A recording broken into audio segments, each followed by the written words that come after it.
I remember vividly on a rainy road trip in 2018 hearing on the radio that Saudi Arabia was establishing its own space commission, and I cannot even start to explain to you how I felt, Daniela. It felt like the first spark of something huge. And fast forward in 2023 when Riyana Barnawi made history as the first Saudi and Arab woman to go to space. It was a reminder that this dream I had as a child was becoming a reality. I remember I was staying in line waiting for my turn to actually get a popcorn. I was going to the movies, and I don't really even remember the movie, but I remember that I stood there for like 2 minutes or 3 minutes, just realizing the fact that we're gonna have female astronauts, not just Riyana Barnawi, but also Dr. Maryam Fardoos, and she's hopefully gonna go there one day to space.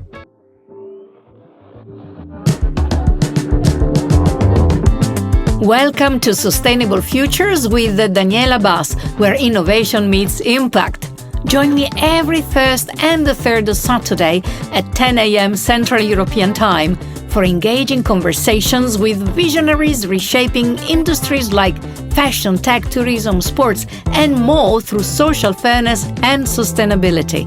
As a global leader and change maker, I share fresh insights and actionable ideas to inspire meaningful change and drive results. Tune in, subscribe, and help shape a brighter, sustainable future. Good morning, good afternoon, good evening, in whichever part of the world you are. Just recently, I returned from an exhilarating conference in Jeddah, Saudi Arabia, and let me tell you, I didn't just discover a country full of energy, innovation, and vision. I met the future. And today, I want to introduce you to someone who blew me away. So let's meet Nora. You will help me, Nora, with your family name? Almohizai. Thank you. A powerhouse from Riyadh who's redefining what's possible at a young age. She's a sharp, fearless, and already making serious waves in her field. A rising star you absolutely need to keep your eye on. And after hearing her story, I guarantee you'll be just as inspired and amazed as I was. So, yes, this is one of those episodes. Hello, Nora. Hello, how are you, Daniela? I'm pretty well, thank you. I'm already missing your country. And the food, it was amazing. And the weather, and the kindness and welcoming of the people. Now, Nora, I would like to start with what I call a jolly question. Yes. If you could time travel to any point in space history, past or future, just to sneak a selfie, where would you go and why? Well, the first thing that comes into my mind is 1969, where we first went to the moon as humanity. It was Neil Armstrong who actually had his first step on the moon, but it was a big leap for humanity, as he mentioned. So I would love to not just take a photo, but to witness live the historical moment where we first set foot on the moon. Wow. So you can see who Nora is already a teeny bit because, as I said, she's a rising star in Saudi Arabia's STEM and space scene, a physicist and youth ambassador with a flair for leadership. She's igniting change through education, innovation, and inclusion. And, with hands-on space programs, global collaborations, and inspiring mentorship, Nora is propelling young women into orbit, literally and metaphorically. She's a passionate communicator and explorer at heart, and her mission bridges science and society across frontiers. So, what's, Nora, one piece of advice you wish someone had given you before stepping into the space sector or even before choosing to study physics? Well, that piece of advice would be something that I wish someone had told me, that I don't need to have it all figured out. to belong in this field. I mean, the space field is an emerging field, especially in my country, Saudi Arabia, especially in the region, not just in my country. And when I first stepped into the space sector, and even when I began studying physics, I felt this pressure to prove I was technical enough, that I had a clear end goal, and that I basically belonged. So, what I've come to learn is that the most meaningful journeys don't start with certainty. They start with curiosity and a willingness to actually keep going even when things feel unclear. That is such a piece of advice that I cherish in my heart. I learned it the hard way, but it gives me so much clarity now. I wish that someone actually had told me that doubt isn't always a bad thing. For a long time, I struggled with thoughts like maybe I'm not good enough in this field, or maybe this field is just not for me. But in reality, doubt is actually what pushes me. The 100% of doubt is what pushes me to give my all and to prove myself. It's not the 99% of certainty that I had. Well, doubt means curiosity, and a curious mind is a mind that wants to explore. So, what triggered in you the wish and the interest and curiosity to explore the space, for instance? Well, what triggered me is actually it's unusual. The first time I heard of it, it was back at school. I had no idea that you can have a real job being an astronaut and go out there and explore. And that's also the fact that, as Carl Sagan mentioned, he is an astrophysicist, we're all living in one little pale blue dot. So imagine all of the life that we have ever known, the people that we will meet, we have met before, we know now. We all live in this one small dot. What's out there? You know, I like to actually, if I can rephrase it, it's like getting a small tablespoon of the sea. This is where we live in. And you still have a whole ocean and seas that you haven't even touched before, right? Let alone explored. I couldn't share more your explanation and vision and curiosity. I had this curiosity since I was a child to explore the space, and I agree with you. We are such a small dot, and so we should preach peace because we are really only united as humanity, able to make a good living and also help our planet not to suffer. So you are under 30. So, how do you ensure young voices, especially from underrepresented backgrounds? I know that you have collaborated with other countries that are evolving in this scenario, Yeah. and not just included, but actively shaping the mission's outcomes. Well, I always say, Daniela, that it's not about giving these young voices a seat at the table. It's actually about inviting them to help build the own table, the table that we're all trying to be a part of. You know, having an inclusive future, it includes execution and not just, giving these advices or opportunities without follow-ups, especially. I design spaces where young people, especially those from underrepresented backgrounds, as you mentioned, they are not only involved, but they are truly empowered to co create with us. I'm still a young person, a young professional, my own, but one day I hope to be a leader that will actually take by the hands of the youth and let them know that they're not overheard, overlooked, whether it's through global collaborations, mentorship programs, or even space initiatives, since we share this passion in common. I make sure they have both a voice and the means to turn their ideas into action. As I mentioned, we need execution. I feel like we're past the part where we're just giving opportunities or advices at this point. It's about seeing the impact, actually. And obviously, as Gina Antonucci said, where she puts it in one of her sayings, if you can't find the seat at the table, you gotta make your own table.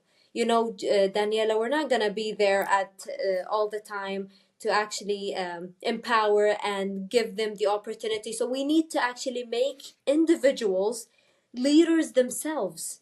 so they can help each other. And this is how you make this chain of reaction where everyone is actually helping others when they actually feel empowered. That quote deeply resonates with me because real empowerment means helping people build their own path, even when traditional systems leave them out. But true impact requires more than just individual empowerment, as I mentioned. The goal isn't just to support one voice, it's to build an ecosystem where those voices support each other, because no matter how powerful an idea or initiative they have, it cannot thrive on its own. And I like to actually imagine it as a planting. It's like planting seeds without any soil. If you have individuals that feel empowered but don't have the right ecosystem to support them with. So yeah, without the right ecosystem, you cannot nurture and sustain them, and they simply won't grow in any other environment. Nora, can you give us an example of something you have done in this sense, something concrete, a project, with whom and where? Yes, so one of the projects where we empowered youth was actually back when I was a teaching assistant at KAUST in 2024. I was working with a company, Starlight Education Group, and we had this satellite challenge where we had CubeSats. And we needed the youth. We had a group of from 14 to 16 students that wanted to ignite the flare in space and wanted to contribute, especially with astronauts. We had former NASA astronauts leading the program. So imagine how you have your own role model, the person where you want to be one day, teaching you how to build your own CubeSat. Now, where did we felt that we empowered those young people? When they had their own presentations and they took everything that they have learned from space experts, astronauts, myself being a teaching assistant, and then giving us their own presentations of solutions of the Red Sea coral reefs. How can you sustain them using your own CubeSats, your own solutions? And I cannot imagine even the solutions they come up with. I mean, when you have fresh eyes and fresh blood, you can see new perspectives, and that is something for space leaders and basically leaders in every other industry to look at. It's a big advantage that we need an inclusive future to actually enhance together. So yeah. You know, Nora, thank you for this answer. You reminded me about when I was leading at the United Nations globally, the mandate on youth. And we were often talking about STEM or STEAM, adding an A, that means also Mm. art. And we organized often seminars and workshops. And there was always a question related to equal opportunities Yeah. between boys and girls. So, what's the secret sauce for making STEM cool enough that girls want to join in and their parents brag about it at dinner? Yeah, well, I believe the secret sauce is making STEM relatable and visible, actually. Girls need to see themselves reflected, not just in role models, but in their stories, actually, that we tell, the mentors we highlight, and the problems that people can solve. When you can relate to a certain problem and knowing that you can contribute and be a part of it, that's where the magic begins. That's where you want to brag about it and not just wait for your parents to be the braggers. Actually, we wrap science and tech in real world impact, like designing solutions for climate change or building robots that help communities, which turns abstract subjects into powerful personal missions. And that is, I believe, is the highest goal that somebody wants to reach, or their kids actually, or their girls, they want them one day to contribute to. When you have a personal mission and when parents actually see their daughters light up with purpose, they don't just support it, they celebrate it and embrace it. Actually, another key ingredient I would say is would be the great science communicators that we need in reality. I mean, everyone today is on social media, TikTok, Instagram, you name it. So we need voices on there who can actually translate these complex ideas into engaging human centered narratives. I'm not saying that we don't have any. Personally, I actually follow people who make STEM not just joyful but relatable and inspiring. And a lot of them are actually analog astronauts, and especially that I'm engaged heavily in the space sector. So I feel inspired myself, just kickstarting and trying to get a professional career in the space sector is not easy at all, let alone getting a career in STEM, basically. So having these people who can show that science isn't just about labs and formulas, it's about shaping a better world. Because when science feels urgent, exciting, and connected to everyone in everyday's life, it becomes something that everyone, not just a select of a few, wants to be a part of. And that kind of relevance changes everything. You said something that I love. Everyone. You mentioned this expression, everyone, a few times just in 1 minute. Everyone, Yeah. it means to me inclusion. Do you think that visiting space, becoming tourists in space, or simply moving to live on bases in other planets, is a something that can include really everyone, including persons who might have reduced mobility physically, is from a sensory, cognitive, or else viewpoint? Well, absolutely. I mean, that's our goal. We're trying to be proactive when it comes to space. And I believe 2 years ago, there was this saying, space for all. It's literally for all, not just for a certain few of people, or not just for the people who don't have any disabilities. We're trying to make it inclusive and sustainable before engaging heavily and having tourists to go there monthly, maybe. I mean, we still have now some missions with Blue Origin, Jeff Bezos, and Origin Galactic, I believe. So there are some missions, but it's limited to the rich, a few people who don't have special heart conditions or don't have any other diseases or disabilities. But are we really talking about inclusivity when it comes to tourists? Everyone has the right to go to space to have this incredible experience, whether it's for 10 minutes or for 10 days or even months. And yeah, I believe we're gonna be super inclusive in space, and we're heading there. It's not just a dream or a saying, it's a reality that we're getting into one step at a time.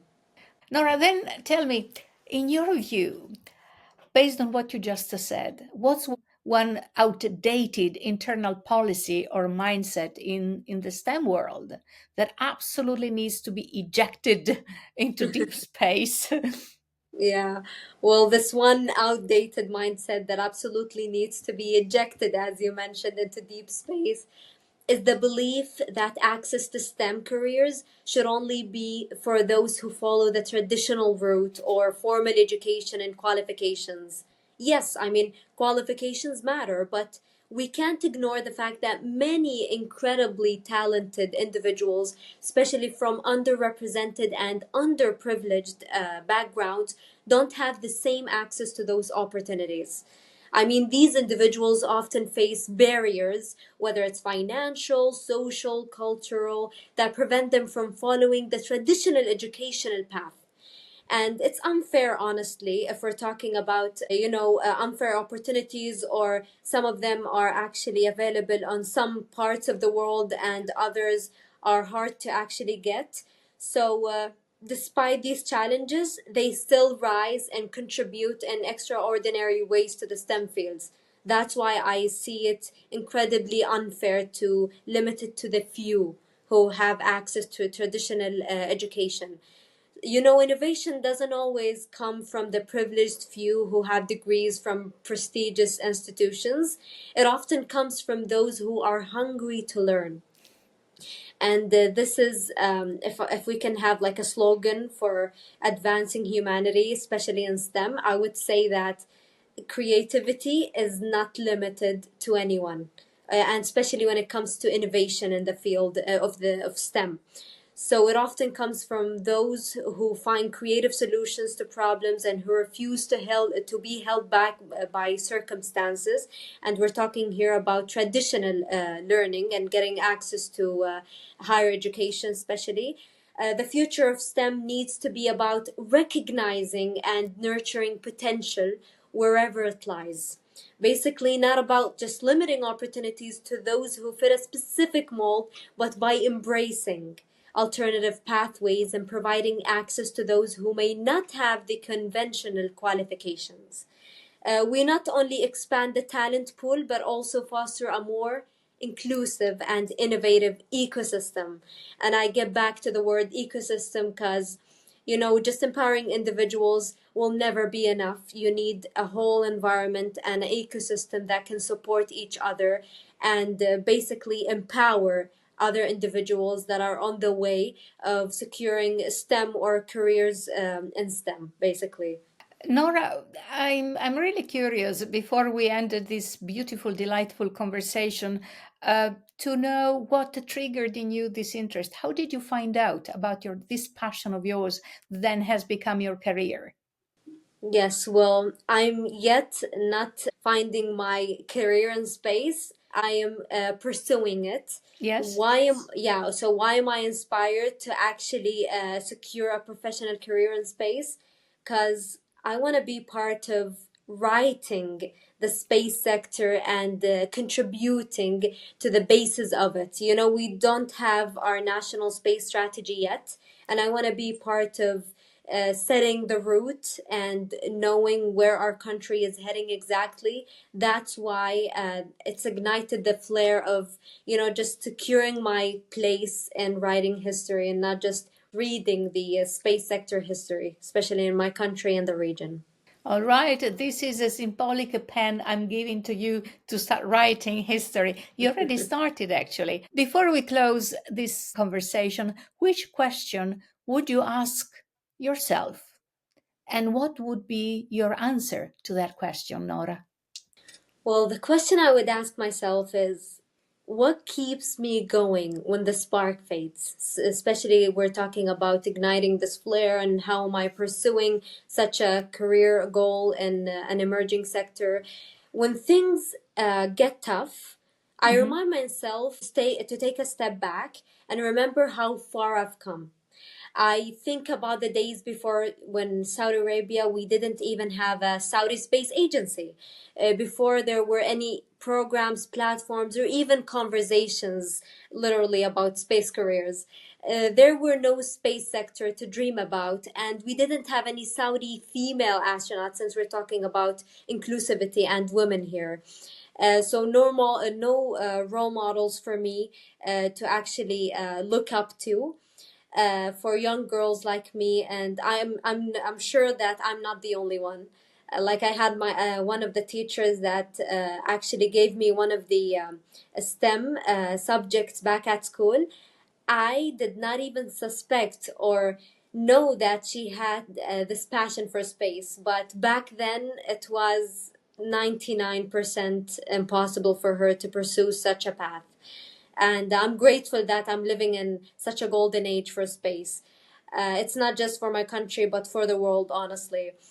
So, basically, I remember myself that we didn't have any of that. And I still, if I may actually bring up my story of how I knew that we had a Saudi Space Commission before it is an agency now.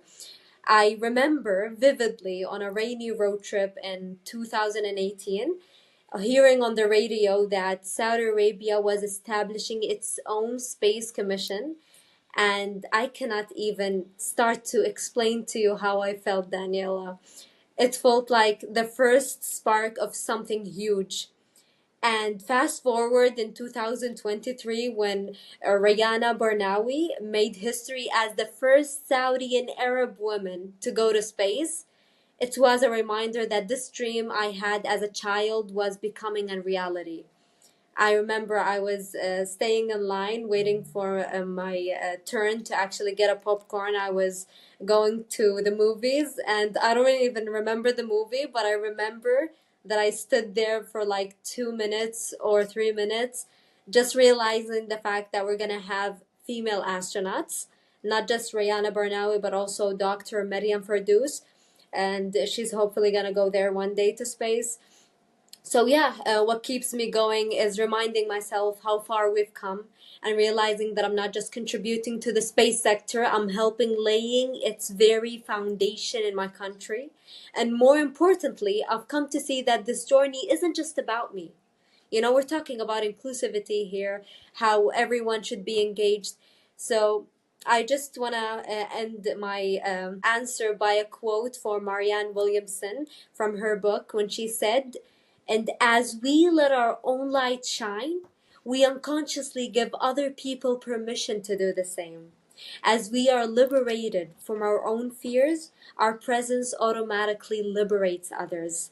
My ultimate dream is also my biggest fear, Daniela. Facing that fear and achieving what you once thought impossible is what keeps me pushing forward. The ripple effect is knowing that by breaking barriers, I can inspire others to face their own fears, dreams, whether it's in space or beyond. And that's the beauty of it. Yeah. Nora, you will succeed. I started breaking barriers since the age of 6 when I became paraplegic due to a tumor pressing on my spine. And trust me, it can be done. And I have selected and interviewed so many people throughout my career. And I can see you, not only that you're a great communicator, as I said at the very beginning, I can see all the ingredients for you to be an excellent leader in your area of passion and interest. I thank you so much. And can we say that if someone would like to get in touch with you, they can find you on LinkedIn? Yes? Absolutely. Absolutely. Thank you for the free promotion. Well, you're most welcome. And again, best wishes to you. And thank you for what you are doing for your generation and next generations to come. Thank you, Nora. Thank you, Daniela. Have a great day. Ciao, ciao. As I wrap up this episode, my heartfelt gratitude to today's guest and to all of you. Join me for the next episode as we delve deeper with special guests, uncovering thought-provoking insights and actionable steps, paving the way for a brighter, inclusive, sustainable tomorrow. Thanks also to Damian Morton, music, and Maria Cortez Gagliano, social media. Don't miss out next episode on shaping the future we aspire to. Ciao, ciao!